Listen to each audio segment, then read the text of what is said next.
My name is Jessica, and I am a certified nurse midwife, and I'm also a psychiatric nurse practitioner student. And what do you do here at the facility here in Guatemala? I am working with a nurse who runs a program where we go out into the community and do home visits, addressing women's symptoms of depression. Most women are postpartum, and we're just helping them manage their symptoms of depression and anxiety. Was there a motivation or reason that you chose this position here in Coatepeque versus something at home in the States? As a student, I wanted to take advantage of the fact that CU offers this program and this clinical rotation, so that's why I chose it, because it was available. What's something you've learned while you've been here about clinical care or about your specialty in nursing? I think this is a really interesting perspective because they're just starting this mental health program, so it's only been around for a couple of years. Prior to this program, there was really no acknowledgement of mental health. So I have just found it really valuable to see what a program like this is starting from the ground up. And just to see how much investment the nurses have in the community and in the patients. I feel like in the United States, mental health, the systems are, it's getting better, but it is very set up within the sort of the bigger system of everything. And this is starting from, this program is really ground up, built by the nurses and the women that are patients. And it's been great to sort of see how that's all evolved. Is that, do you think, specific to learning about Guatemalan culture and Guatemalan communities that you've been able to understand better being here? Yes, I think, I think obviously depression and anxiety looks different here. There's a lot of similarities, but I think I've been fascinated to just hear how women verbalize their symptoms of depression and how it plays out into their life. There's sort of different focuses and aims here with our patients versus in the United States. And that contrast with being an American and experiencing American healthcare on the proctoring side as well as the patient side, have you learned anything about American healthcare or American medical care while being here? Certainly American healthcare is more efficient. So we are going out into the communities here and we may see 1 or 2 patients a day because there isn't a system for confirming visits. So we show up at someone's house and they may or may not be there, versus a much more efficient way. And what we do in the United States is patients come to us. So we can see 8, 9, 10, 20 patients in a day. It may not be better care, but it is a more efficient way of seeing more patients. So that's been an interesting contrast. It's also, we can, in these visits in the community, they can be an hour, 2 hours long. There's just no time limitations, which is just amazing, but I don't think that would ever fly in the United States. What's something going forward that you'd like to understand better about maternal care or Guatemalan culture or the community care? I think one thing I've noticed is that the idea of medications for psychiatric conditions is not really something that's done here. And I would love to hear or to learn more about that, like what people think about medications and what the stigma is or what the hesitation would be to include medication. That is something in the States I feel like people jump at a lot, maybe too much, I don't know. But here it's not integrated at all, and I think that would be interesting in the next few years to see how that might how that might be integrated into the program. What's something you would like the Guatemalan communities to understand better about healthcare or their own personal health? That's a good question. I think speaking specifically about mental health, I think just having more of an acknowledgement of mental health symptoms and normalizing it, which I think is slowly happening. I mean, I am seeing it on the women's side, but I don't know if mental health is addressed with men here. So I think having that be more pervasive acceptance and understanding among the people here. What's something you think could be understood by American audiences or future students coming to sites like this? I mean, I think just the gold standard of international work is not coming in with our own ideas and our own agenda, such as the idea that we could see more patients if they came to us in the clinic. That's a very Americanized view of things, whereas that's just not the way the system works, and I don't think that would work for patients here.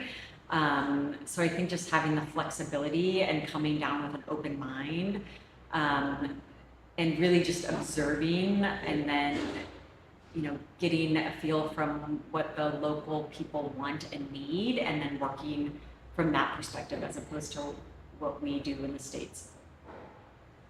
And then what's something you would like to understand better? About American culture, American culture as a social contrast, about Guatemalan communities, about healthcare, about paternity, about anything that's on your mind.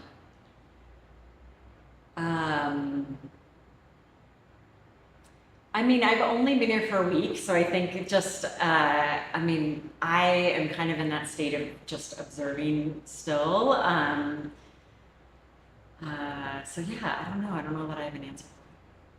That's really good. And then, is there any equipment that you use in the U.S. that would be beneficial to your work here? Oh, Or most beneficial? yeah. I don't know. I mean, reliable internet would be nice. Our internet doesn't work over in the clinic, so it's hard to look up information, which I think we rely on so much in the States. I think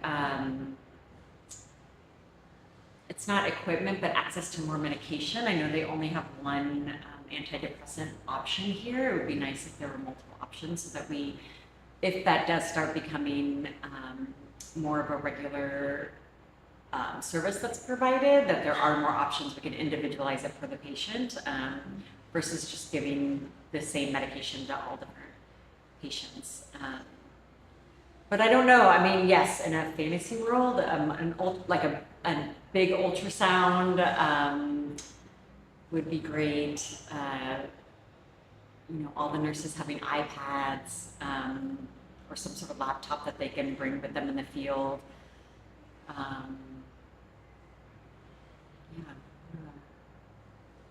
that's all I got. Using data processing? Yes, data collecting, data processing. Yes, they do have RedCap on their phones. Mm-hmm. Okay. But yeah, I think just gathering information in the clinic is tricky. When we're trying to look at the latest up-to-date guidelines, we can't find them. We're not able to access them when we're actually in the physical clinic. Yeah. Is there any equipment or methodology that you see here that you would like to see adopted in the U.S.? I don't think so. Okay. And then here in Guatemala, what's the equipment that you use most on a day-to-day basis? A tuk-tuk? A what? The tuk-tuks, the cars. Yeah, because we're going out in the field, we really don't use equipment.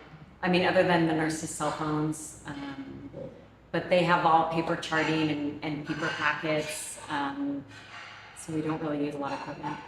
Notepads? Notepads, pen and paper. I think one thing that I would think would be great is having more of a virtual healthcare system set up. So having access to different specialties through virtual visits.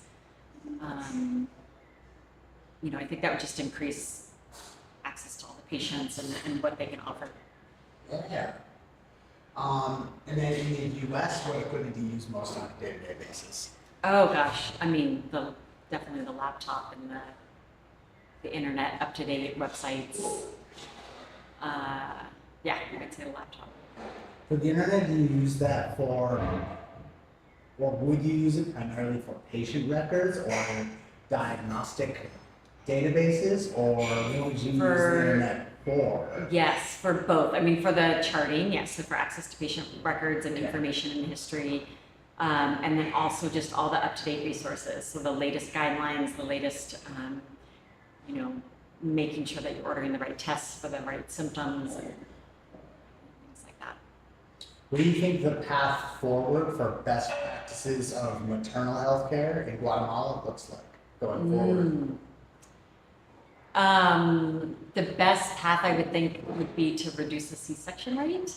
I think there is a culture of patients that go to the hospital tend to get C-sections for reasons that I don't understand. I have not had personal experience at the hospital, but I think there is an over 50% C-section rate, maybe even higher, definitely higher in the hospital, 80 to 90%, which has implications down the road for these mamas. So I think reducing that in itself would probably be the number one thing that could benefit long-term patient outcomes. Anything else we'd like to share? I forget, this is for potential students? For This is for students? fundraisers, other faculty, for Oh, okay. The site itself. Combination of fundraising, promotional stuff like just for the site, so, Yeah. and then, for some more technology specific questions, Oh, okay. group of engineering students that's coming in. And you get some of them are for prospective people, some of them are for incoming students. Okay, got it. I mean, I think this is an invaluable site that CU offers, to have such a solid relationship with the docs and the nurses here. I love that they are, I believe they're like CU faculty and CU staff, which I think means they have access to all the things the university can provide. And then as students to come down and have it be such a seamless transition, I think it's just such a benefit to students, and to provide opportunities for faculty to come down as preceptors is amazing. I just feel lucky that this is part of the program. Great.